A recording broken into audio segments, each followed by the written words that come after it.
আসসালামু আলাইকুম রহমতুল্লাহি ওয়া বারাকাতুহু। ইন্নাল হামদুলিল্লাহ সালাতু ওয়াসসালামু আলা রাসূলিল্লাহ সাহাবিহি আম্মা বাদ। ইসলামী আন্দোলন বাংলাদেশ ও ইসলামী শ্রমিক আন্দোলন বাংলাদেশ চাঁদগাঁও থানা শাখা কর্তৃক আয়োজিত বিশিষ্ট ওলামায়ে কেরাম ও সুধী ব্যক্তিবর্গের সম্মানে ইফতার আলোচনা সভা ইফতার মাহফিলের সম্মানিত সভাপতি, ইসলামী আন্দোলন বাংলাদেশ চাঁদগাঁও থানা শাখার বিপ্লবী সভাপতি বরেণ্য আলেমদ্বীন হযরত মাওলানা হাফেজ ইব্রাহিম সাহেব প্রধান অতিথি হিসেবে আমাদের মাঝে উপস্থিত থাকবেন। ইসলামী আন্দোলন বাংলাদেশ কেন্দ্রীয় কমিটির আন্তর্জাতিক বিষয়ক সম্পাদক চট্টলার কৃতি সন্তান আল্লামা ডক্টর বেলাল নূর আজিজি। ইতিমধ্যে বিশেষ অতিথি হিসেবে আমাদের মাঝে উপস্থিত আছেন ইসলামী আন্দোলন বাংলাদেশ চট্টগ্রাম মহানগরের সম্মানিত প্রচার ও দাওয়া বিষয়ক সম্পাদক মাওলানা তরিকুল ইসলাম। আরও উপস্থিত আছেন ইসলামী আন্দোলন বাংলাদেশ চট্টগ্রাম মহানগরের সম্মানিত উপদেষ্টা চট্টলার কৃতি সন্তান জনাব নাজিম উদ্দিন চৌধুরী NL। আরও উপস্থিত আছেন ইসলামী ছাত্র আন্দোলন বাংলাদেশ চট্টগ্রাম মহানগরের বিপ্লবী সভাপতি চট্টগ্রাম বিশ্ববিদ্যালয়ের মেধাবী ছাত্রনেতা জনাব শাহজাহান হোসেন। উপস্থিত ইসলামী আন্দোলন বাংলাদেশ চাঁদগাঁও থানা শাখার নেতৃবৃন্দ, উপস্থিত সংগ্রামী সাথী ও বন্ধুগণ, আপনারা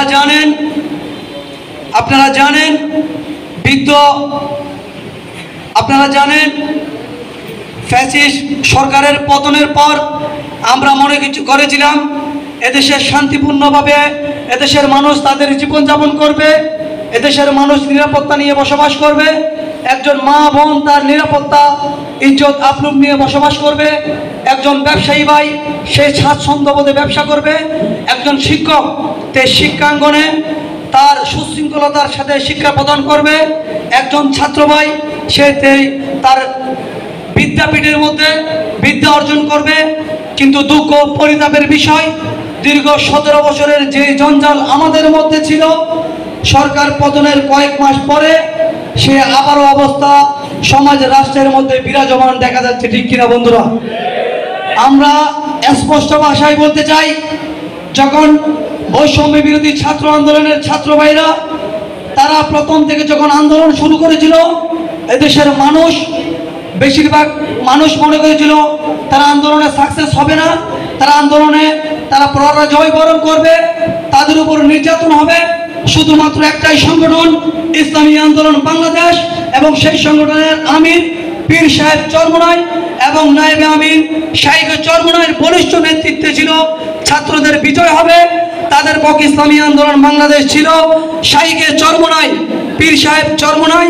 ইসলামী আন্দোলন বাংলাদেশ 5ই জুলাই থেকে সর্বশেষ 5ই আগস্ট পর্যন্ত রাজপথে থেকে ছাত্রদের সাথে আন্দোলন করে ঐক্যবদ্ধভাবে এই সরকারকে পতন করেছে। ঠিক কিনা সংগ্রামী সাথী ও বন্ধুগণ? সেজন্য আমি বলতে চাই, দেশের যে বিরাজমান অবস্থা, এখন অন্তর্বর্তীকালীন সরকার কোন রাষ্ট্রীয় জনগণের কোন রাজনৈতিক দলের সরকার নয়, কিন্তু এতে একটা স্পষ্ট প্রমাণ হচ্ছে এই অন্তর্বর্তীকালীন সরকারে কে কিভাবে তারা সুবিধা নিচ্ছে, তারা অরাজকতা করছে, দখলবাজি করছে, সন্ত্রাসী করছে। এদেশের মানুষ সেটা জানতে হবে। ঠিক কিনা?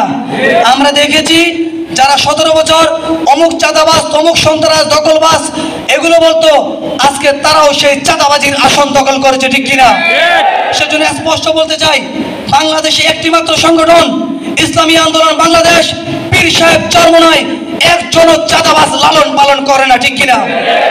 সেজন্য আমরা চাই আগামী নির্বাচনে ইসলামী আন্দোলন বাংলাদেশের নেতৃত্বে যে ইসলামের পক্ষের একটা শক্তি অবস্থান করবে, আমাদের সবার উচিত সেই পীর সাহেব চরমোনাইয়ের মতো স্পষ্টবাদী একজন ক্লিয়ার ইমেজের নেতাকে এদেশের রাষ্ট্র ক্ষমতায় আমাদের দেখাতে হবে। ঠিক কিনা? সেজন্য পাড়ায় পাড়ায় মহল্লায় মহল্লায় ঘরে ঘরে ইসলামী আন্দোলন বাংলাদেশের এমন দুর্গ তুলতে হবে, আগামী দিনের সমস্ত চ্যালেঞ্জ মোকাবেলায় ইসলামকে রাষ্ট্রীয় ক্ষমতায় আমাদের নিতে হবে। ঠিক কিনা? আমাদের অনেক মেহমান আছেন, তাই কথা বলছি না।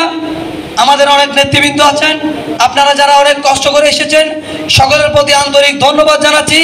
ইসলামী আন্দোলন বাংলাদেশ ছাত্রগণ শাখার পক্ষ থেকে সংগ্রামী শুভেচ্ছা ও বিপ্লবী অভিনন্দন জানিয়ে আমার বক্তব্য এখানে শেষ করছি। নাসরিম মিনাল্লাহি ফাতহিম করিম ওয়াবাশশিরিল মুমিনিন। আসসালামু আলাইকুম রহমতুল্লাহ।